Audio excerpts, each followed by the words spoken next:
Bueno, Euskal Herriko Unibertsitateko ikasle kontseiluko ordezkariak ditugu gurekin. Poza ematen du Eusko Legebiltzarrean gazteak jasotzea. Gurekin ditugu hemen aretoan Inigo Ugedo eta Martxel Zamora, eta baita ere aretoaren beste aretoan, ondoko aretoan, baita ere Gilbert Edi, Ines Araso eta June Garmendia. Nahi duzuenean, 21 minutu dituzue, lehen hitzartzerako. Markatu. Orduan, Goikoetxea jauna zure da hitza eta gero hartuko duzu hitza. Mi esker, batzorde buru jauna. Hasteko eskerrak eman ikasle kontseiluko kideei, Xabiarrek esan duen bezala, gaur legebiltzarrean izateagatik, eskerrik asko onatortzeagatik, eta ikasleen egoeraren berri eta unibertsitate publikoaren inguruan dituzuen kezken berri eta identifikatzen dituzuen erronka eta ideien berri zuzenean emateagatik. Izan ere, positibotza jotzen dugu ikasleek legebiltzarrean parte hartzeko espazio bat izatea. Ez bakarrik ikaslearen ahotsa izateko, baizik eta ahots hori entzuna dela bermatzeko eta ondoren hemendik ateratzen diren ekimenetan islatzeko aukera izan dezazuen ere, eta espero ezagun gaur hemen partekatzen dituzuen kezka horiek oihartzuna izatea eta guri dagokigun arduratik soluzioa emateko bideak bilatzea guztion artean, eta zentzu horretan uste dugu ikasleak funtsezkoak zaretela gure herriarentzat etorkizun justu eta prestatuago bat eraikitzeko, eta horregatik eskertzen dizuegu gaur hemen agerraldi hau egitea, eta uste dugu merezi duela zuen aldarrikapenak eta ideiak entzuteak. Eskerrik asko, Goikoetxea jauna, beraz, nahi duzuenean zuena da hitza. Eskerrik asko, eguerdi on guztioi. Lehenik eta behin eskerrik asko batzorde honetara agertzeko gonbidapenagatik eta erakutsetako interesagatik. Izan ere, uste dugu ikasle kontseiluak unibertsitate publikoko ikasleen ordezkaritza organo gorena den aldetik ikuspegi erabilgarria eskaini dezakela batzorde honen lanetarako. Kontseilua EHUn ikasleak ordezkatzen dituzten pertsonen arteko topagune eta lankidetzarako gune gisa ulertzen dugu. Ikasle kontseiluak eginkizun nagusien artean honako hauek daude. Ikasleak kudeaketa eta gobernu organoetan ordezkatzea eta ikasle eskubideak bete daitezen eskatzea eta zaintzea. Baita horien beharrak, kezak eta eskaerak bideratzea ere. Unibertsitateko ikaslea bere prestakuntza akademikoaren planifikazioan, ebaluazioan eta hobekuntzan, bere kalitatearen ziurtapenean eta unibertsitateko bizitza diseinatzeko orduan aktiboki parte hartzen duen subjektutzat jotzen dugu. Agerraldi honetan unibertsitate publikoak aurre egin beharreko erronka nagusiei buruz Euskal Herriko Unibertsitateko ikasleon ikuspuntua partekatu nahi dizuegu. Besteak beste hurrengo gaiak jorratuko ditugu, finantzaketa, laster aldatuko den unibertsitateen euskal legea, ikasle etxebizitza eta antzeman ditugun beste arazo eta kezka batzuek. EHUko finantzaketarekin hasita, mezua argia da. Unibertsitate publikoa kolapsatzear dago finantziazio faltaren ondorioz. Oso zahartuta eta ondatuta dauden azpiegituretatik hasita, ondoren unibertsitatearen zerbitzuak eta horrekin batera irakaskuntzaren kalitatea eta karrera akademikoak. Garrantzitsua da gaur egun non gauden kontuan izatea, badakizue, baina egungo egoera Euskadiko barne produktu gordinaren 0,42 inguruko inbertsioa da. Unibertsitate sistemaren lege organikoak ezartzen duenez, unibertsitate publikoaren finantziaketa BPG-aren 1%koa izan behar da 2030-erako. Eta hori, 2024ko BPG-an oinarrituta 982,9 milioi eurokoa izango litzateke. Gaur egun EHU jasotzen dituen 902 milioi euroko finantzaketatik oso urrun. Atzo ezagutu genuen datorren urterako aurrekontua eta egoera are kezkagarriagoa da, ez baitu finantzaketa igoera errealik suposatzen. Lehen esan bezala, azpiegituren egoera kaskarra da azpi finantzaketa horren zantzurik nabarmenena. Denok entzun dugu eraikin askok jasatzen dituzten itoginei eta ezetasunei buruz, estalki eta pasabide zahartuak eta larriena fatzadak eta teilatuetan gertatzen diren zatien erorketak. Egunero instalazioak erabiltzen ditugunen segurtasuna arriskuan jartzen dutenak. Arrisku horiek guztiak saietz daitezke azpiegituren mantentzea egiturazkoa bada koiunturala izan beharrean. Horregatik, unibertsitateko diru hornidurak egituraren mantentzea, hobekuntza eta kalitatea bermatzeko partida egonkor eta nahikoa jaso behar du. Ehatzeun pairatzen dugun narridura, istripu arriskua eta osasungarritasun falta ez ditugu ikusten Euskadiko administrazio publikoaren beste inongo eraikinetan, ez da egunero erabiltzen ditugun gainerako espazio publikoetan ere. Gainera, eraikinak irisgarriak izan behar dira teknologia eta tresna berrietarako. Horiek erabiltzea ezinbestekoa delako egungo irakaskuntza behar bezala garatzeko. Gaur egun jarduera akademikoa garatzeko ezinbestekoa da ordenagailu edo tablet batekin klasera joatea eta horren inguruan ere hausnartu beharko genuke sortzen den baliabide desberdintasunaren ondorioz. Irakaskuntzak gailuak eskatzen baditu azpiegiturak honekin batera etorri behar du. Mugikortasun urriko pertsonentzat ere irisgarriak izan behar dute, igogailuak, arrapalak, seinaleak, ikasgelak eta egokitutako zerbitzuak behar baitituzte. Eta azpiegiturekin bukatzeko funtsezkoa da ehatzeuko instalazioen eraginkortasun energetikoan inbertitzea. Duela urte batzuetatik ona, negu betean, 10 edo 12 gradutan aritu behar izan gara klasek ematen eta azterketak egiten. Diru nahikorik ez zegoelako eta klimatizazioan murrizketak egitea erabaki zelako. Horrek eragin zuzena du pertsonen osasunean, kontzentrazioan eta klasen jarraitutasunean. Horrez gain, unibertsitateak eskaintzen dituen zerbitzuen kalitatea ahuldu egiten da finantzazio faltagatik. Osasun mentalaren arloan, arreta psikologikorako zerbitzua oso justu dabil. Itxaron zerrenda luzeak, itzordu oso laburrak, eta bar. Horrek ekartzen du pertsona batzuek sarritan eskugaitzak diren zerbitzu pribatuetara jo behar izatea ikasketekin lotutako arazoak hartatzeko. Ikuspegi preventiboa behar da detekzio goiztiarra, osasun mentalaren inguruko hezkuntza eta zerbitzu hauek indartzea eta ekipo egonkorrak benetako jarraipena egiteko denbora nahikorekin. Garrantzitsua da, halaber, desgaitasuna duten ikaslei laguntzea. Irisgarritasuna ez da azpiegitutara mugatzen. Interpreteak, ebaluazio egokitzapenak, teknologia egokiak eta laguntza langileak behar dira. Baliabideak falta direnean, egokitzapenak berandu heltzen dira edo batzuetan ez direnean heltzen, eta horrek ikasle askok beren ikasketaen jarraipena zalantzan jartzera eramaten ditu. Liburutegiei eta ikasketa gelei dagokionez, azken urteetako baliabide faltaren ondorioz, negu eta udaberriko irakaskuntzarik gabeko aldietan, azterketa azteekin bat datozenak, justo, zenbait eraiki itzi egin dira.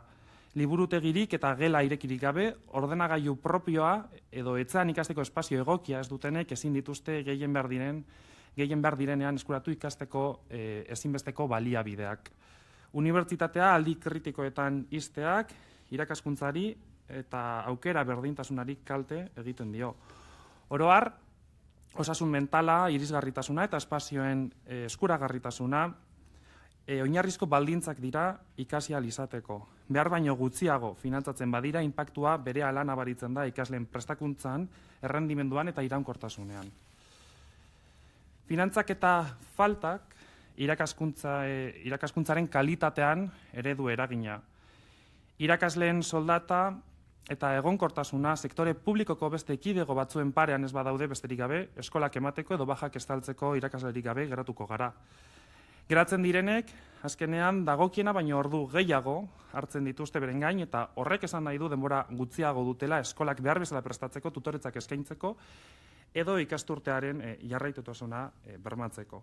Hori praktikak murrizten direnean, zuzenketak berandu heltzen direnean, eta laguntza zein jarraipen txikiagoa dagoenean abiritzen dugu ikasleok. Unibertsitate autonomia finantzak eta nahikoa dagoenean baino ez da lortzen.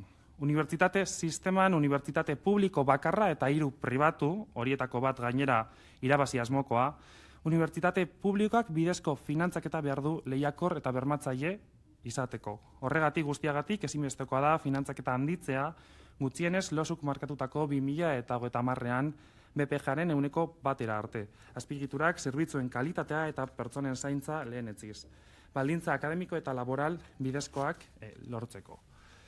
Matrikularen prezio publikoen eta unibertsitate beken gaia ere batzorde honetara ekarri nahi dugu. Unibertsitateko ikasleen eskaera historikoa baita eta finantzaketarekin oso lotuta baitago. Ez gara soilik unean uneko aldarrikapenaz ari, belaunaldiak zeharkatzen dituen eta unibertsitate sistemaren ekitatean eragin zuzena edo etengabeko eta eragin zuzena duen etengabeko kezkaz ari gara. Ikasle kontseilutik denbora daramagu gai honi heltzen eta uste osoa dugu familien maila sozioekonomikoak ezin diola eragin goi mailako hezkuntzara sartzeari eta bertan irauteari. Azken urte honetan, norabide honetan urrats zehatzak eman nahi izan ditugu ikasle kontseilutik. Adibide bat, 2024ko hauteskundeetan errektoretzarako hautagaiei 40 proposameneko dokumentuan helarazi genien. Gure lehentasunen artean kokatu genituen matrikula prezioen murrizketa, bereziki 4. eta 3. matrikulen prezioa. Eta ordainketa epeen luzapena edo malgutasun gehiago lortzea ikaslegoaren errealitate sozioekonomiko desberdinetara egokiago eta bidezkoagoa egiteko. Gure interesa ez da mugatzen matrikulen kostura. Era berean, kezkatzen gaitu unibertsitateko beka sistemen egoerak eta eraginkortasunak. Oraindik ere ez baitira nahikoa aukera berdintasuna benetan bermatzeko. Hortaz, Euskadik errenta atalaseak ezarri izango dituela jakiteak aukera ematen digu gure errealitate ekonomiko eta sozialera hobeto egokitutako eta ikasleek unibertsitate politikaren erdigunean jarriko dituen eredu propioa diseinatzeko. Helburu horrekin, ikasle kontseilutik prezio publikoen eta unibertsitateko beken egoerari buruzko azterlan bat jarri dugu martxan. Lortuko ditugun emaitzak batzorde honekin partekatzeko konpromiso hartzen dugu, unibertsitate irisgarriago, inklusiboago eta bidezkoago baten eraikuntzan laguntzeko helburuarekin. Matrikulen prezio publikoez eta bekez hitz egitea justizia sozialaz eta goi mailako hezkuntzako eskubideaz hitz egitea da. Eta irmoki uste dugu Euskal Unibertsitatearen etorkizuna konbentzimendu horretatik eraiki behar dela. Gure aburuz, gaurkoan derrigorrez jorratu beharreko gaietako bat euskera da. Beharrezkoa baita gure unibertsitatea ulertzeko. Ezagutza gure nortasunetik eraikitzeko. Are gehiago, unibertsitateak euskaraz bizitzeko eskubidea benetakoa eta eraginkorra dela bermatzeko laguntzen eta borrokatzen du. Horregatik, titulazioan euskalduntze efektiboa ikasle kontseiluak egun duen kezka nagusietariko bat da. Aurrerapenak lortu diren arren, euskarazko ikasgaien eskaintza mugatua da oraindik titulazio askotan, bereziki adar tekniko eta zientifikoetan. Hautakotasun falta horrek, ikasleok hizkuntza aukeratzeko orduan izan beharko genuken askatasuna mugatzen du. Desberdintasunak sortuz eta euskarak oraindik bigarren mailako eginkizuna duela sentiaraziz. Euskarak eskubide osoko hizkuntza izan behar du unibertsitatean eta benetako presentzia izan behar du irakaskuntzan, ikerketan eta unibertsitate bizitzan. Horretarako beharrezkoa da euskalduntzea egituraz planifikatzea, irakasle baliabideak eta laguntza emanez eta hizkuntzaren aukeraketak kalitatean eta aukera akademikoetan eraginik izan ez dezan ziurtatuz. Era berean, funtsezkoa iruditzen zaigu kanpoko praktikak euskeraz egin daitezkela bermatzea, hizkuntza koherentziak prestakuntza prozesu osoa lagun dezan. Bestalde, inklusioak unibertsitate zein gizarte gisa dugun erronka handienetariko bat izaten jarraitzen du. Azken urteotan kezkaz ikusi dugu gorroto diskurtza gero eta gehiago normalizatzen ari direla, baita gure kampusetan ere. Ezin dugu ahaztu azken bolada honetan unibertsitate komunitateko hainbat kidek mezu fascista, matxista, xenofobo eta transfoboak zabaldu dituztela. Unibertsitatea pentsamendu kritikoaren eta bizikidetzarako gune bezala ezin da neutrala izan adierazpen horien aurrean. giza eskubideen eta aniztasunaren defentsan jarrera argia hartu behar du. Diskriminaziorik gabeko unibertsitate segurua eta anitza aldarrikatzen dugu pertsona oro garapen osoa izan dezaken leku bat. Hildo horretan funtsezkoa da LGTBIQ+ kolektiboari laguntzeko politikak indartzea eta bereziki transpertsonei laguntzeko politikak. Unibertsitateko komunitatearen barruan ikasteko eta duintasunez bizitzeko egiturazko eta oztopo sozialei aurre egiten jarraitzen baitute. Identitatea ezin da baztertzeko arrazoia izan. Era berean, komunitate migratzailea aitortu, ikustarazi eta lagundu egin behar da. Eta benetan eta eraginkortasunez integratzeko baliabide nahikoak eskaini. Kontua ez da soilik unibertsitatean sartzea, unibertsitate kidetza sentimendua izatea baizik. Unibertsitate benetan inklusibo batentzat baterantz aurrera egiteko konpromiso instituzionala, aniztasunean oinarritutako prestakuntza eta erantzukizun kolektiboa behar dugu. Euskal Unibertsitate Sistemaren legeari dagokionez, 2004an onartutako aragua egokitzeko une garrantzitsuan gaude. Arau esparrua eguneratuz eta Euskadiko egungo testuinguru sozial, akademiko eta teknologikoarekin lerrokatzeko. Berrikusketa hori gai tekniko batetik haratago, hurrengo hamarkadetarako eraiki nahi dugun unibertsitateari buruzko hausnarketa kolektiboa izan beharko luke. Prozesu horretan, ezinbestekotzat jotzen dugu inplikatutako eragile guztien iritzia izatea eta bereziki atzuko ikasle kontseiluarena, ikasleon arloko intereseko gaitarako eragile politiko gisa jarduten baikara. Gure esperientzia pertsonaletik, Euskal ikasleriaren behar, zailtasun eta asmoen ikuspegi zuzena eman dezakegu. Adibidez, lege berri honek hainbat eskubide espezifiko aitortzea funtsezkoa deritzogu. Hala nola, eremu akademikoan deskonexio digitala izateko eskubidea. Gaur egun ez dena errespetatzen. Bestalde, ikasleen parte hartzea da gaur egun unibertsitatearen erronka handienetariko bat. Baina arazo hori ez da esparru akademikoan bakarrik gertatzen. Gazteek eremu sozial eta politikoetan parte ezarteko eta desafekziorako joera zabalago baten parte da. Unibertsitatearen kasuan, ikaslearen implikazioa zailtzen duten egiturazko oztopoak daude. Zama akademiko handiegia duten ikasketa planak, bizitza unibertsitarioa laneko eta pertsonala uztartzeko neurririk eza eta kide sentipien falta handia. Horren guztiaren ondorioz, unibertsitateko organo eta proiektuetan parte hartzea askotan bateraezina da eguneroko eskakizunekin. Horregatik funtsezkoa da ikaslea unibertsitateko bizitzaren formulazioan, plangintzan eta garapenean subjektu aktibotzat jotzea, baita kulturaren, gizartearen eta politikaren esparruan ere. Alde horretatik ezinbestekotzat jotzen dugu ikasleoi unibertsitate politikek formulazio eta ebaluazio prozesuetan eta erabakiak hartzeko prozesuetan sartzea. Queremos también visibilizar la situación de las personas con titulaciones universitarias extranjeras pendientes de homologación en Euskadi, que es una cuestión que va mucho más allá de lo administrativo y afecta directamente a los derechos humanos de cientos de personas que forman parte de nuestra sociedad. Tras la anulación judicial del Real Decreto 366/2024 de 9 de abril, que ampliaba las competencias traspasadas a la Comunidad Autónoma del País Vasco en materia de enseñanza, 200 solicitudes de homologación han quedado en el limbo administrativo. Aquí es importante destacar y poner en valor el trabajo del movimiento Homologación Justa Ya, que lleva años señalando esta problemática. Garraioa, unibertsitateko garraioa da, oraindik ere, ikasleoi gehien kezkatzen gaituen gaietako bat. Egunero, milaka ikasle garraio publikoaren mende gaude kampusetara iristeko eta realitatea da jendez gainezka doazen lineek, pilaketek eta maiztasun faltak mugikortasuna larriki izailtzen dutela. Puntako orduetan, askotan autobusak beteta iristen dira, eta horrek deserosotasuna eragiteaz gain pertsonen segurtasuna arriskuan jartzen du. Gainera, unibertsitate kampusen artean lotura egokirik ez dago oraindik eta oro har garraio publikoaren eskaintza urria da. Batez ere ordutegi goiztiarretan, gauetan eta asteburuetan. Gabezia horiek eskoletara joatean ikasten ari diren bitartean lanean diharduten pertsonen uztartzean eta lurralde desberdinetako ikasleen arteko aukera berdintasunean zuzenean eragiten du. Horregatik, tokiko administrazio publikoen lankidetza aktiboa izateak duen garrantzia azpimarratu nahi dugu. Koordinazio eraginkor batekin mugikortasun sistema duina, segurua eta jasangarria bermatu ahal izango dugu, unibertsitate publiko moderno eta irisgarri baten mailakoa.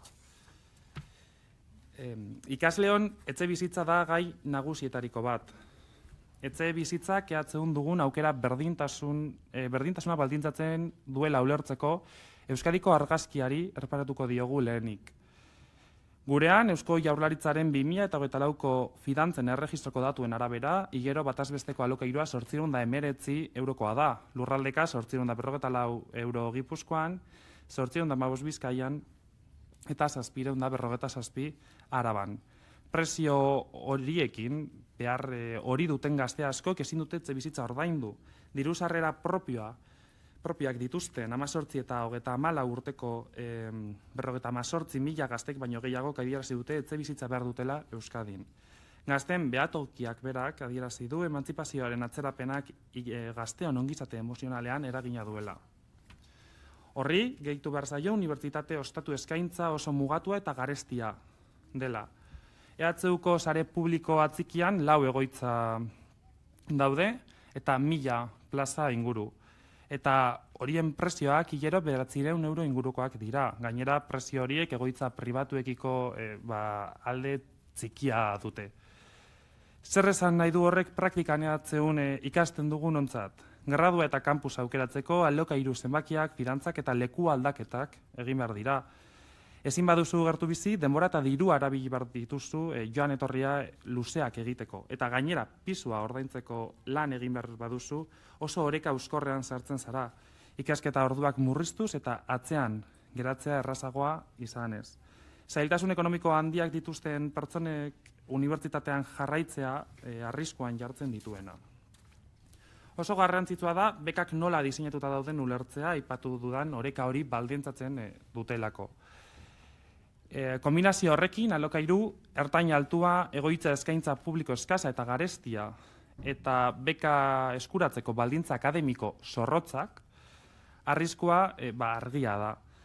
Mundu guztiak ezin ditu ikasketak bokazioz aukeratu eta ordaindu. Horrek bere ondoriak ditu unibertsitate bizitzan, irautean, zein parte hartzean. Nire hitzaldia proposamen simple batekin izten dut. Gaur, zehaztu ditugun erronkak ibilbide horri partekatu ebaluagarri eta epedun batean bihurtzea horrela Euskal Unibertsitate Publikoaren etorkizuna bermatzen dugu. Egin ditugun gaien azalpenekin, koherenteak diren lege eta aurrekontu erabakien bidez.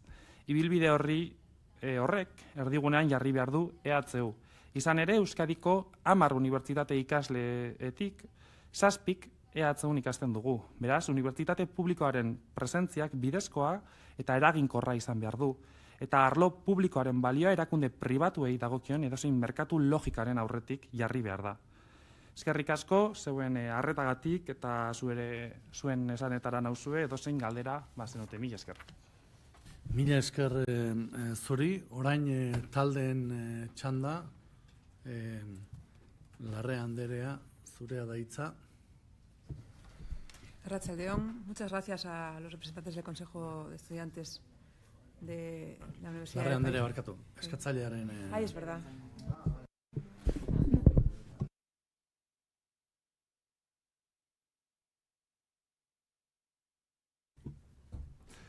Bale, mila esker, abarkituta. Oso interesgarri izan da zuek entzutea, eta gainera partekatu dituzuen hausnarketa gehienekin guztiekin bat egiten dugula esango nuke. Finantzaketari dagokionean eta hortik agetu zuret eta uste dute denon ahotan dagoen gai bat dela, gainera aurrekontuen astearen aurrekontu aurkeztu berritan egonik eta, atorren astean izango dugu batzorde honetan, ogasun batzordean, zehazki, baina batzordenetako kideok, honi buruz hitz egiteko aukera, baina bai, esan nahi nola, kolaborazio ikuspegi bat, EHUko ikasleek ikasteko ingurune egoki eta duin bat izatea ere, badela nik uste dut gure arduretako bat ere, eta azpimarratu nahi dugu, aipatzen diren, kolapsatzear dagoela aipatu duzuen kampusetako egoera horren aurrean, badagoela ustete finantzaketaren inguruko hausnarketa bat egin beharra, eta baita ere plangintza bat egin beharra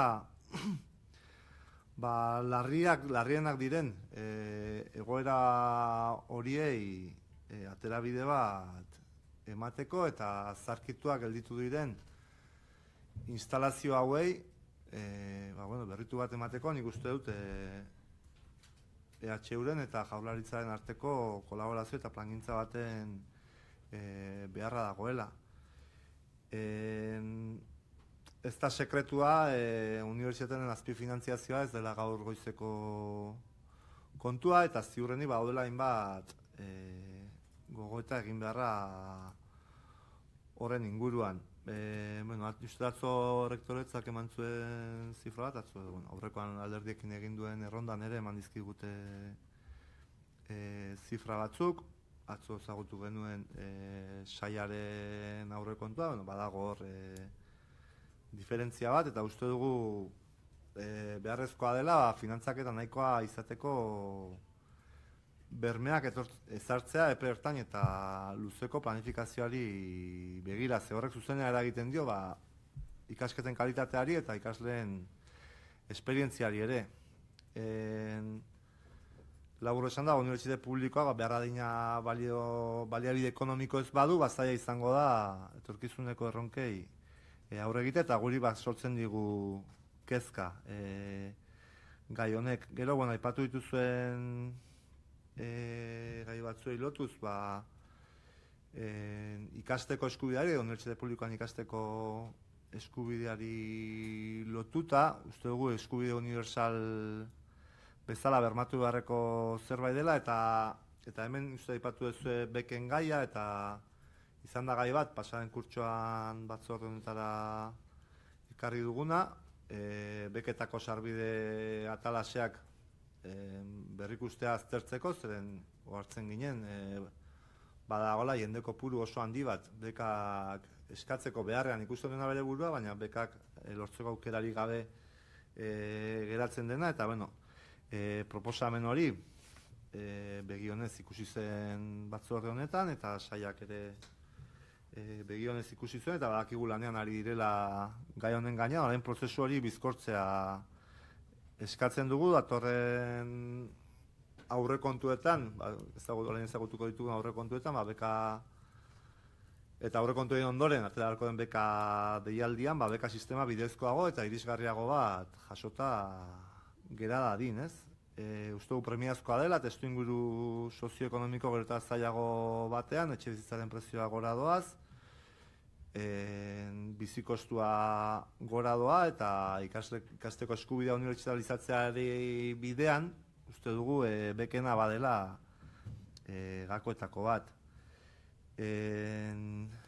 Garraioa ere aipatu duzue, eta uste du garraioa ere funtsezko elementu bat dela, ez? Ikasleentzat irisgarritasuna izateko garaiz kanpusetara eta ekonomikoki modu irisgarrian, konexioak egokiak izan behar dute, ez? Eta ezinbestekoa da ikasleek unibertsitatera heltzeko aukera hori izatea beraien herrietatik, eta uste dugu hor ere behar dela agian berrikuspen bat, aipatu dituzun zenbait gabeziari aurre egiteko, eta uste dut mugikortasun batzordera ere eraman beharreko gaia izan daitekela. Beste gai oso garrantzitsu bat, nik uste dut aipatu duzu, azkenean, eta ez dago unibertsitatearekin bakarrik lotuta, bai bada etxe bizitzaren gaia, eta ikusten dugu arazo sozial nagusietako bilakatu dela etxe bizitzaren prezioa, eta hor badaude hainbat erpin aztertu beharko liratekena, zergatik daukagun gaur egun egoera hau, eta ziurrenik epe ertain luzeko neurriak eskatzen dituen gai bada, baina errealitatean ikaslei eragiten dizuena da beste hiri batera ikastera joateko orduan benetako zailtasun eta askorentzat oztopo bilakatu den zerbait dela, ez? Uste dugu arazo honek irtenbide integral bat behar duela. Euskal Herria Bildutik planteamendu bat jarri dugu mahai gainean, aurrekontuei begira, herri honetako instituzio nagusiei begira, hainbat proposamen erarazi ditugu negoziatzeko asmoan. Arazo honi, eta ez da zaio datorren urtean soluziorik emango, baina uste dugulako etxebizitzaren arazoari soluzio emateko, batetik etxebizitza publikoen, alkilerreko etxebizitza publikoen banku handi bat izatea erdietxi behar dugula batetik, eta bestetik merkatuari eskua sartu behar zaiola, eta horretarako dauden mekanismoak, existitzen diren legeetan dauden mekanismoak, martxan jarri behar direla, ez? Eta amaitzeko, aipatu nahi nuen, ikasleen ongizate emozionalaren garrantzia aipatu izan da batzorde honetan, nik uste dut maiz, zorionez. Eta horreko gai guztiek, prekaritatea, garraioaren gabeziak, etxebizitzaren arazoak, baliabide faltak, eragiten duela, ez? Ikasleen ongizate emozionalaren inguruan, ez? Batzorde honetan, EH Bildutik proposamen bat aurkeztu genuen, arazoa ulantzeko, arazoiak aztertzeko eta benetako konponbideak bilatzeko. Begionez ikusi izan zen proposamen bat izan zen, eta espero dugu laster diagnostiko honen emaitzak ezagutzea, eta ezagutzen ditugun neurrian, honi atera bideak bilatzeko ere bide bat egitea. Eta besterik, mila esker zuen agerraldiagatik, eta, horrengo txandan jarraituko dugu, mila esker. Eskerrik asko, Goikoetxea jauna, Larrea Andrea orain bai, zure da hitza. Bueno, pues eskerrik asko, una vez más, por haber venido aquí, a los representantes del Consejo de Estudiantes de la UPV. Mira, yo quería hacer una reflexión, y es que acceder a un grado en la universidad pública no puede ser una lotería. No puede ser una lotería. Además, cuando los jóvenes hacen la primera inscripción, ¿no?, la prematrícula, muchos tienen en cuenta su nivel de renta para saber si van a poder acceder al grado que ellos desearían o al que se pueden permitir. Como norma general, no todo el mundo vive en las tres capitales. Pueden vivir en los pueblos. Y el hecho de desplazarse a otro lugar, a otra provincia, pues es un motivo por el cual pueden declinar elegir lo que podría ser su vocación. Y esto es lo que pasa. ¿Por qué? Porque si también tenemos en cuenta cuando hace falta vivienda o cuando hace falta desplazamiento, aquí en Euskadi todo es carísimo. Hemos hablado de las cuatro... no sale la palabra ahora. De los cuatro... las casas de... Las viviendas de la UPV, las residencias, ahí va. Las residencias, 900 euros. Es que es inasumible. Es completamente inasumible por una familia de renta media en Euskadi. Es inasumible. O sea, si cuando la oferta pública no es capaz de hacer que sea asumible para una familia de tipo medio, ¿de qué estamos hablando? Estamos hablando de un mundo utópico que no podemos permitirnos. Si las plazas de medicina en castellano han quedado desiertas, ha sido porque alumnos que se han apuntado no han podido luego acudir a esa plaza porque les es inviable económicamente venir aquí a estudiar. Y esta es la realidad social del ambiente que tenemos. Este año se prevé una recaudación récord. Es decir, las tres diputaciones van a recaudar lo que no han recaudado hasta los últimos tiempos, ¿no? ¿Cómo puede ser que no haya un aumento en los presupuestos que se presentaron en el borrador que se presentó ayer? ¿Cómo puede ser que no haya un aumento de la financiación de nuestra universidad pública? Y eso quiere decir que hay una disminución, porque si los costes laborales cada vez son más altos, si no hay una apuesta por el mantenimiento, y cuando el mantenimiento no se ha hecho tiene que haber una reconstrucción, lo que estamos diciendo es que estamos deteriorando nuestras administraciones públicas. Y la UPV, la universidad pública, se está deteriorando porque no tiene una financiación adecuada.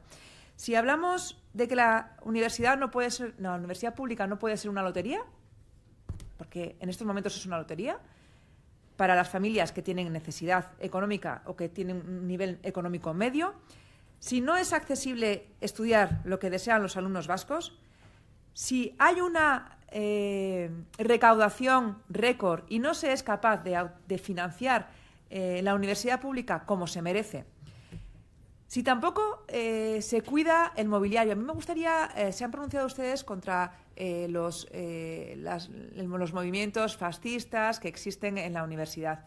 Pero, ¿qué opinan ustedes del maltrato que sufren los edificios públicos con pintadas de cualquier calibre, pero pintadas? ¿Cómo se pronuncian ustedes como Consejo de Estudiantes sobre la devaluación de edificios públicos que se pagan entre todos, ¿no? Me gustaría saber si existe un sentir común por parte del estudiantado de que la universidad pública es de todos y que entre todos tenemos que cuidarla y mantenerla. Y con respecto a la financiación, que es a lo que más voy a hacer hincapié, porque es en lo que los últimos días nos estamos centrando y nos vienen ahora los presupuestos, es inadmisible que haya un récord de recaudación y que no se destine a la universidad pública un aumento de la financiación para poder por lo menos cumplir con los estándares mínimos y básicos para que esta universidad sea reconocida por lo menos en los rankings internacionales. Hemos mejorado en el ranking de Shanghái en los últimos tiempos, pero podríamos ir a mejor y podríamos ir a más. Y creo que todo eso, si hemos mejorado, es trabajo de los alumnos y de los equipos docentes, investigadores y PTGAs.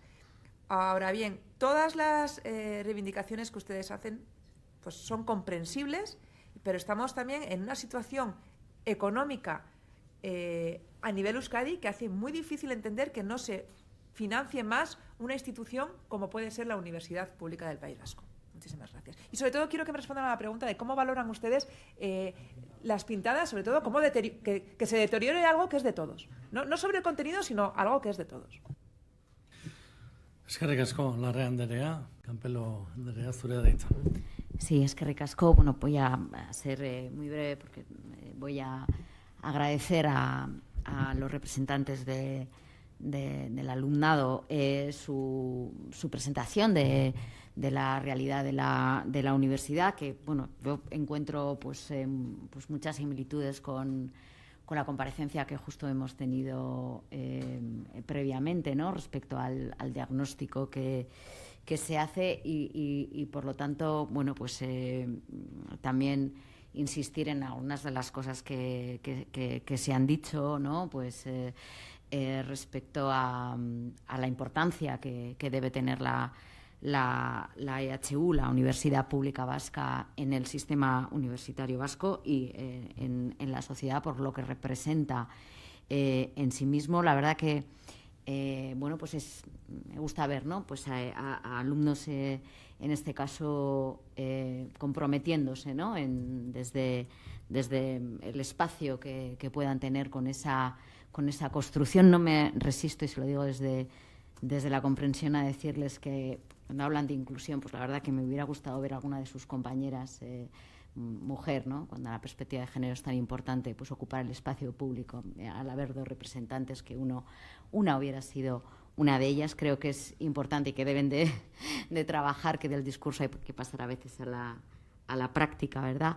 Y la verdad que, bueno, pues es cierto que hay algunas dificultades en ocasiones arrastradas desde hace tiempo en la Universidad Pública Vasca, en la EHU. También es cierto que estamos a las puertas de una presentación de unos presupuestos, ¿no? De unas comparecencias y de ver un poco cómo queda, ¿no? Finalmente esa fotografía del dinero público, de las partidas destinadas a la EHU, a la Universidad Pública Vasca, y creo que ahí, bueno, pues vamos a ver que realmente hay una apuesta importante por esta universidad, que en cualquier caso no estaría tampoco situada en donde está si no hubiera habido pues una apuesta importante por ella, ¿no?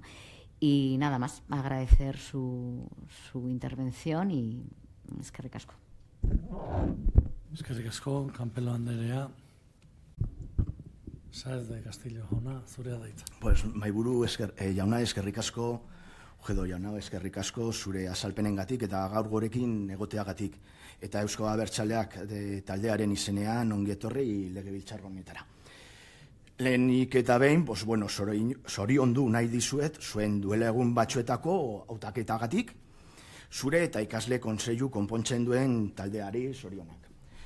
Eskerrik asko ere, EUk dauzkan erronkei buruzko ikasleen ikuspuntua batzorde honetan partekatzeagatik. Gracias por plantearnos en este Parlamento las reivindicaciones del estudiantado en el futuro de la universidad pública. Sois un actor central y debéis tener un papel activo en el sistema universitario. Ez doa denbora. Bueno, en segundo lugar, jarraitzen dut.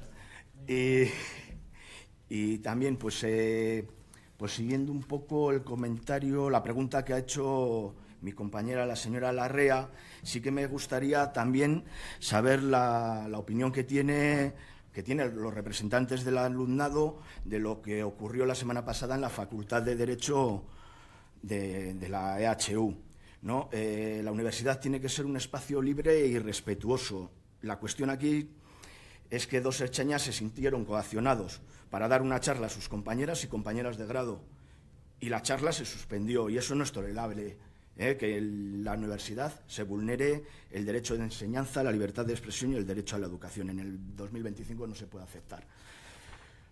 Dicho esto, también me complace un poco el tono positivo, y como no sabía muy bien a la hora de preparar esta comparecencia, porque tampoco no sabía de qué iban a hablar, aunque lo intuía, sí que encontré una entrevista de hace 1 año y medio, una entrevista que le hicieron, y en la que comentaba que teníamos una universidad muy buena y muy potente, palabras suyas, y que tenemos una universidad de la que tenemos que estar orgullosos. Eta hau entzutea importantea iruditzen zait, batez ikasleen aldetik esan da. Baina horrek ez du esan nahi erronkak ez daudenik, eta gauza batzuk jakina hobetu daitezkenik. A mí me gustaría remarcar este mensaje, no hacerlo desde la complacencia, sino desde el reconocimiento a un trabajo que se ha ido realizando desde hace 45 años y del que muchas generaciones nos hemos visto beneficiados del sistema público vasco de universidades. Claro que tenemos una universidad pública de la que sentirnos orgullosos. Somos miles de personas las que, habiendo pasado por sus aulas, hemos recibido una formación de calidad. Milaka lagunok EHUko ikasgaietatik pasatu dugu. EHU ha significado un auténtico motor de transformación social, ha significado un verdadero ascensor social y de progreso para miles de personas, entre las cuales me incluyo. Yo estudié con una beca de transporte, estudié con una beca de la matrícula y también para libros. Y sin duda lo debe seguir siendo, y lo seguirá siendo. Está claro que tenemos muchas áreas de mejora, tenemos viejos y nuevos retos, y que se deben estudiar las diferentes reivindicaciones, claro, pero también desde la responsabilidad y de la sostenibilidad económica. Cuando hablamos de números, de cifras, de porcentajes, es importante realizar los análisis en todo su significado y explicar las posibles interpretaciones que puedan darse. El consejero ya vendrá a explicar el presupuesto y a su aplicación en esta comisión. Pero sí que me gustaría poner en valor una serie de cuestiones, una serie de datos. El primero es que es Euskadi la comunidad autónoma del Estado que más invierte por cada alumno y alumna. También señalar que mientras en el Estado el ratio PDI por alumno es de 13, en Euskadi es de 10. Esto es algo importante. Unido a esto, quiero indicar que el proyecto de presupuestos del Gobierno vasco para el 2026 están asignados al Departamento de Ciencia, Universidades e Innovación 653 millones de euros, lo que supone un 6,6% de incremento respecto al presupuesto anterior. Y señalar también que junto con vivienda, sanidad y seguridad es uno de los que más ha aumentado. Y quiero indicar también que la aportación ordinaria a la Universidad del País Vasco sube un 6,3% hasta los 337 millones. Además, se refuerzan los programas de atracción de talento y los centros de investigación y de excelencia. Bueno, y para ir terminando, sí que les quisiera hacer una propuesta y también otra pregunta. Que, bueno, ahora mismo está en marcha el proceso de elaboración de la nueva ley de universidades, ya se ha iniciado, Y desde el departamento les invitan al estudiantado a participar, a hacer aportaciones y estarán encantados de escucharles. Y por último, también en esta entrevista, ¿no?, y como parlamentario alaves que soy, mencionaba, en su programa electoral que iban a constituir una persona que iba a ser referente en Álava debido a su idiosincrasia y bueno, pues me gustaría a ver si me podría explicar ¿no?, la idiosincrasia y cuáles iban a ser sus funciones. Eskerrik asko. Eskerrik asko, Saez del Castillo jauna. Orain, zuen erantzun txanda, Ugedo eta Zamora jaunak. Bale, eskerrik asko. Saiatuko naz ordenean erantzuten jatea. Ez du funtzionatzen No. kronometroak, uste dut, Kronometrako. ni kronometratuko dut eta uste dut pentajarako izango da. Zenbat denbora dago? 10 minutu, bale, ados. Pixkat. Vale, en primer lugar, la pregunta era sobre las pintadas y el deterioro de los edificios públicos. Bueno, o sea, nosotros, desde el Consejo de Estudiantes, siempre hemos reivindicado y apelamos a la protesta pacífica. Creemos que son las vías, la protesta pacífica. Y entendemos que una pintada entra dentro de esa protesta pacífica siempre y cuando no vaya en contra, o el mensaje que transmite no vaya en contra de los derechos humanos, del código de ética de la universidad, etcétera. Sí que es verdad que cuando hay daños materiales solemos también denunciarlo públicamente. No creemos que sean las vías porque, como usted decía, es la universidad de todas y todos y la tenemos que cuidar entre todos. Pero creo que aquí es muy importante dejar claro que no se puede criminalizar al estudiantado. Cada vez que hay una protesta, creo que tenemos un estudiantado y una juventud en Euskadi de la que estar muy, muy, muy orgullosas, que salen a protestar por los derechos sociales como no salen en ningún otro lado, ni del Estado español ni de otro tipo de países. Tenemos una juventud que se moviliza y cada vez que hay una movilización, puede ser por ejemplo el caso del 15 de octubre, hubo también movilizaciones de las más grandes que yo recuerdo en la EHU, las noticias criminalizaban al estudiantado. No, cuidado.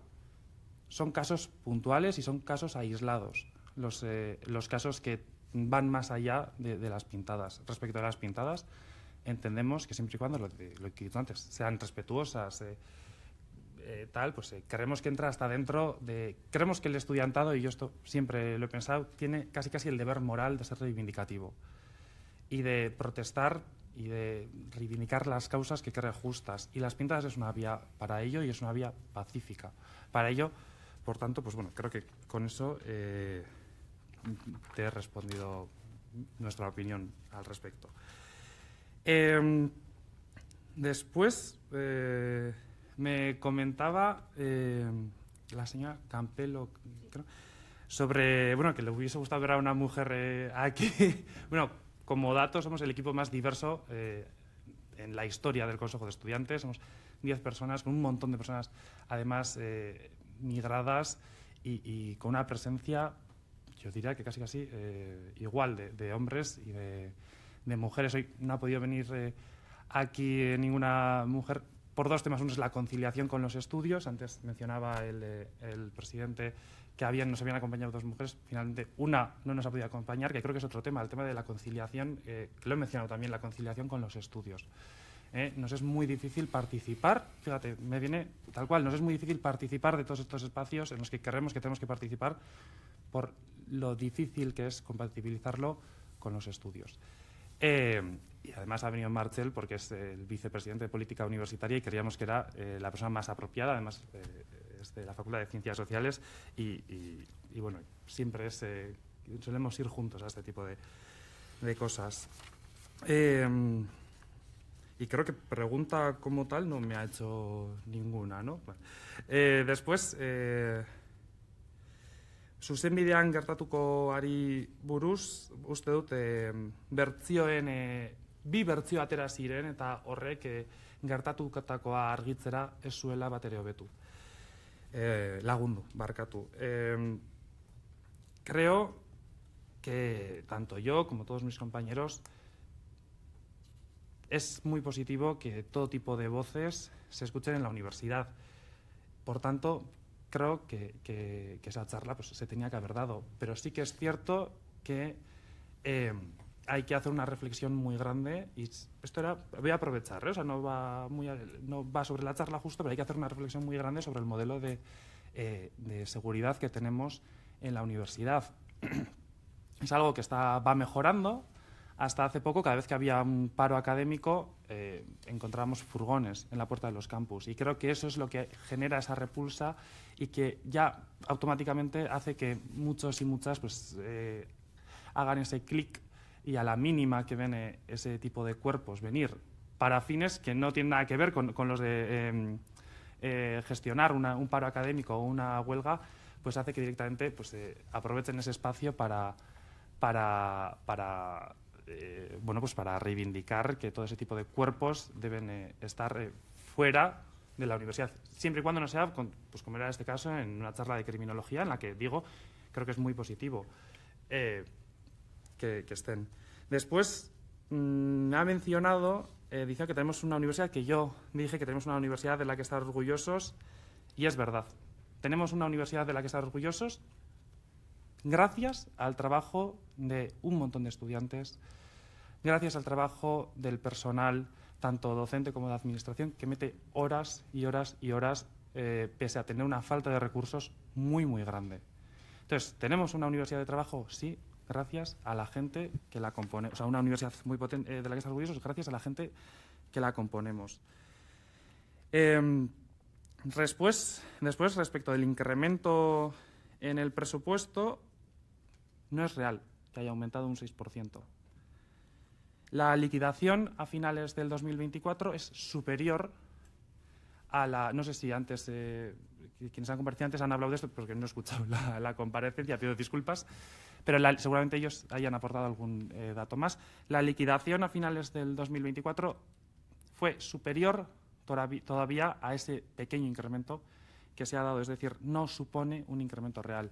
Y después, respecto de lo de Álava, bueno, pues creíamos que era muy interesante establecer una persona de referencia, ya que los consejos de estudiantes dependen mucho de cada facultad. Es una democracia representativa. En cada facultad se elige su consejo de estudiantes de entre los estudiantes y de ahí se elige el consejo de estudiantes de la EHU. En Álava hay una gran falta de participación. Es curioso porque hay unos estudiantes muy, muy reivindicativos, o sea, de los más reivindicativos, y también hay que poner eso en valor, pero falta ese, decía antes, ¿no?, que tenemos muchas veces esas trabas y esa desafección hacia todo lo institucional, y en Álava eso se ve muy claramente, y por eso pues bueno, quisimos una compañera, que en este caso es Socón, que fuese un poco la que encauzase todo el tema de la representación estudiantil en Álava, pues para intentar avivarla, porque creemos que es muy importante tener una representación estudiantil activa, ya que es la voz del estudiantado, es la única herramienta que tenemos para llevar nuestra voz a los órganos de gobierno, a los órganos de gestión, incluso al trasladársela también al Departamento de Universidades, voy a aprovechar también, a través del Consejo Asesor de Estudiantes Universitarios de Euskadi, que es un órgano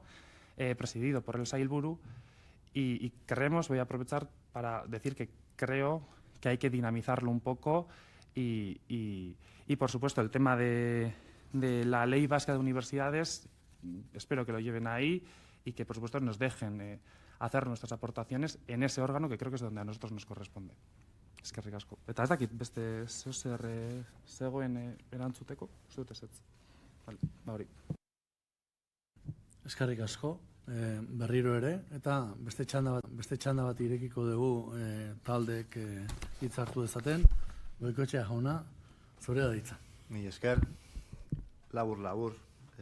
Berriz ere eskerrak ematea, gaur hona etortzeagatik, eta zuen ikuspegia azaltzeagatik. Aurrekontuaren likidazioaren gaia, aurreko agerraldian aipatu da, baina uste ez dutela zu bezain argi azaldu. Azkenean, aurrekontu bat esleitzen zaio EHUri, gainditzen da soldatak ordaintzeko, eta hau aipatu dute, baina gainditzen da aurrekontu hori eta gainditzen denez ondoren gerakinetik finantzatzen da, ez? Eta diozuen bezala, 6ko igoera, justu iritsiko da hori osatzera, ez? Eta, eskertzen dizuet ere hau mahai gainean jartzea. Bi agerraldietan antzeko eskaerak izan direla, aipatu da, hemengo izan ditugun hitzartze ezberdinetan, eta nik uste horrek berak, ikasleen ordezkariak eta irakasleen ordezkariak etorri, eta kasu batzuetan antzeko eskaerak mahai gainean jartzeak, zer hausnartu eman beharko ligukeela uste dut, eskaera hauen garrantzia aitortzeko orduan, eta finantzaketaren gabeziak nondik automaten diren hausnartzeari begira, ez? Eta gero galdetu nahi nizuen, galdetu dizue, ez dakit erantzunean ez zait garbi gelditu, eta aurrekoa ere galdetu dieten enean, eta, kontuan izan behar da, aurreko agerraldian, irakaslegoaren, langileen gehiengoa ordezkatzen duen sindikatua izan dugula, eta orain, ikasleen ordezkaritza representatzen duzuen ikasleak, galdetu nahi zuen zehazki,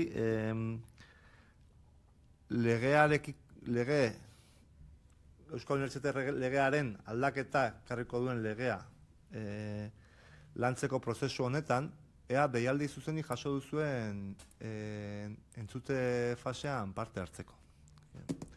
Eta berriz ere, mila esker zuen agerraldiagatik. Eskerrik asko, Goikoetxea jauna, Larrea anderea. Pues yo sin ánimo de crear ninguna polémica, pero con respecto a lo que me ha contestado sobre que las pintadas son una protesta pacífica, yo creo que estropear algo que es de todos, que es patrimonio de todos, no se ampara en una protesta pacífica. Creo que simplemente es destrozar algo que deberíamos de cuidar todos nosotros, porque en ello va la imagen de nuestra universidad pública. Y que nuestra universidad esté llena de pintadas, y no estoy haciendo alusión al tipo de pintadas o si me parecen que son de acoso por parte de una parte de los miembros, de una parte de los estudiantes o de otra parte no. Lo que estoy diciendo es que no cuidar lo que es de todos no es pacífico. Es simplemente, todo cuesta un dinero, y el hecho de limpiar esas pintadas tiene una repercusión en el presupuesto. Entonces yo creo que somos los primeros interesados, los alumnos y los docentes y todos, y los miembros de la sociedad vasca, somos los primeros interesados en que no se gaste dinero en algo que podríamos mantener entre todos. Y luego, pues voy a entrar en algo tan sencillo como que el estado de bienestar también es libertad, y la seguridad que proporcionan las fuerzas y cuerpos de seguridad del Estado, en este caso la Ertzaintza, es para que todos podamos pronunciarnos en libertad. Que haya furgonetas cuando se convoca una concentración, también hay furgonetas cuando se convoca un partido de fútbol, y no es para atentar contra nadie, simplemente es para garantizar la seguridad cuando hay una acumulación de personas, no es para ir en contra de ningún tipo de protesta. Y creo que enfocar esto de esa manera es un error, porque al final lo único que se quiere es que el estado de bienestar se sustente también en la libertad. Y la libertad y la seguridad lo promocionan pues las fuerzas y cuerpos de seguridad del Estado. No son enemigos, son amigos. Eskerrik asko, Larrea anderea, Campelo anderea. Nada, muy brevemente, agradecer las explicaciones dadas, insistir en la presencia de las alumnas también en la reivindicación, al margen de la propia estructura suya. Yo creo que todos sabemos lo que implica estar delante, y pues soy muy pesada con estos temas, ya me conocen, y me parecía que era importante decirlo, porque sabemos lo que pasa en las aulas, son ellos los que toman la palabra, son ellos los que tal, y entonces en ocasiones, lo digo como docente ahora de la UPV, y pues es lo que ocurre, y eso es importante. Y luego, por otro lado, me parece muy interesante también que hablen ustedes de de esa reivindicación, y me parece también importante que la reivindicación la eleven a todos los ámbitos, ¿no? Es decir, que soliciten recursos y medios para que efectivamente el alumnado esté en el centro, ¿no? Y les invito, ¿no?, a que miren un poco más allá del presupuesto y que miren y que se vayan a cuestiones más cualitativas de funcionamientos, etcétera, que yo creo que hay ahí pues cuestiones interesantes que trabajar, ¿no? Y que muchas veces pues no es una cuestión de presupuesto, sino que es una cuestión de planteamientos, ¿no? Usted hablaba de criminalización. Yo creo que criminalización, pues no sé si estamos en esa, yo qué sé, ¿no? En esa línea. Me gustaría haber visto en algunas de las publicaciones de ustedes, bueno, pues alguna declaración, cuando se producen estas cuestiones en el campus, bueno, pues en la línea de lo que acaba de decir ahora, ¿no? Porque no sé, no he visto, igual me dice usted que están, aparecen, bueno, pues en la web o tal, en la primera vista, pues no están. Entonces, a mí me parece que también es importante que ustedes se reivindiquen como un actor en ese sentido, y me parece muy importante, y precisamente para callar, ¿no? Porque en cuestión de criminalización del alumnado. Y sobre el presupuesto, bueno, pues estamos a las puertas y habrá que ver un poco, ni siquiera han empezado las comparecencias y creo que pues es de recibo ver cómo quedan esas partidas y ver un poco también dónde va esa inversión, por nada más. Y bueno, si han hecho ustedes esas declaraciones que no he yo localizado, o que por lo menos en la página web a primera vista me aparecía la cuestión de Palestina, me aparecía la cuestión de que ustedes venían hoy aquí, pero bueno, no veía esas otras declaraciones, pues sin más. Eskerrik asko. Eskerrik asko, Campelo Anderea, Saez del Castillo jauna. Bueno, eskerrik asko eta oso labur. Bi kausak, besterik ez. Al hilo de las pintadas y el cuidado del mobiliario de la universidad, pues es que al final llevamos toda la mañana hablando de presupuestos y todas esas reparaciones, todo eso, pues tenemos que ser conscientes de que cuestan dinero y cuestan bastante dinero. En segundo lugar, y aquí no cabe justificación ninguna, o sea, la universidad tiene que ser un espacio de libertad de expresión, de libertad de cátedra y del derecho a la educación, y no podemos ser ambiguos en ese sentido, ¿eh? Y bueno, y cuando hablamos de la juventud, claro que tiene que ser reivindicativa, porque si no mal vamos, espíritu crítico, pero las reivindicaciones pacíficas, pues si son con pintadas que afectan a derechos fundamentales, pues y a derechos humanos, pues no son tan pacíficas, ¿de acuerdo? Y por último, si tenemos una universidad muy potente, es porque se ha hecho un muy buen trabajo en los últimos 45 años, en este sentido, con la contribución vía impuestos, vía etcétera, de toda la ciudadanía, y también por el liderazgo que ha tenido el gobierno vasco. Venga, besterik gabe, eskerrik asko. Eskerrik asko, Saez del Castillo jauna. Azken txanda bat, 5 minutukoa, gutxi gora bera erantzuteko. Bai, ordenean joango naz berriro. Legea lantzeko deialdi hori buruz, informatu, korreos bidali ziguten, tramitazioa, modifikazioaren tramitazioa hasiko zala, baina berez gonbidapenik ez dugu jaso. Respecto de los cuerpos de seguridad, creo que la repulsa que hay hoy en día a que esos cuerpos de seguridad entren en la universidad es algo que se entiende mirando la historia, mirando la segunda mitad del siglo pasado y mirando todas esas protestas estudiantiles y toda la represión que se vivió. Creo, y ya saliendo del ámbito de la universidad, que el modelo de seguridad hay que cuestionárselo también. Fuera de la universidad también hay que cuestionárselo. Y lo que yo he dicho es que hay que cuestionar y que hay que replantearse un modelo de seguridad. Y es normal que cuando hay una huelga o un paro académico violente mucho la situación el hecho de que haya 2 furgones en la puerta. La Ertzaintza no puede entrar a la universidad, no debe entrar a la universidad. Y os preocupa mucho la imagen de la universidad, es pésima y lamentable la imagen de un campus universitario con 2 furgones en la puerta. Es antidemocrático. Respecto de las reivindicaciones y la participación, el presupuesto también lo condiciona. La única forma de dinamizar todo eso sin presupuesto es repercutiendo más y poniendo, haciendo que el personal y haciendo que el estudiantado tenga que trabajar más. Si el presupuesto no acompaña y los recursos humanos no aumentan, los recursos humanos actuales tendrían que dar más de sí de lo que ya dan muchísimo más, y es una reivindicación, yo creo que de todos, ¿no? Que están, no quiero decir explotados, pero que están saturados.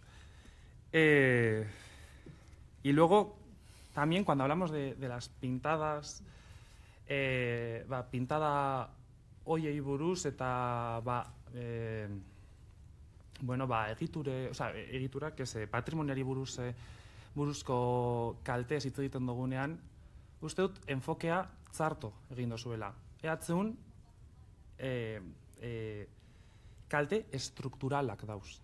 Ez pintada bat, pintadak margotzen dira, baina estrukturak, eta uste dut hori oso garbi utzi duela nire agerraldian, estruktura txarto dau. Itoginak dauz, ezetasunak dauz. Es que es muchas veces casi insalubre. Y es algo, decía antes en la comparecencia, no es comparable con ningún otro edificio de la administración pública. No es comparable. Entonces, está muy bien que nos fijemos en las pintadas, porque yo creo que da titulares, pero estamos hablando de daños estructurales y que falta financiación para eso. No para pintar una pintada, que pues no sé cuánto puede costar pintarla, 20 euros, no sé. Estamos hablando de daños estructurales, de cascotes de las fachadas que se caen, que ponen en riesgo la vida y la seguridad de las personas que hacemos uso de la universidad, porque hay una gran infrafinanciación. Eta besterik gabe. Eskerrik asko, danoi. Eskerrik asko, Inigo Ubedo jauna eta Martxel Zamora, gurekin izategatik, eta momentu batean lagunduko ditut, eta jarraituko dugu batzordearekin.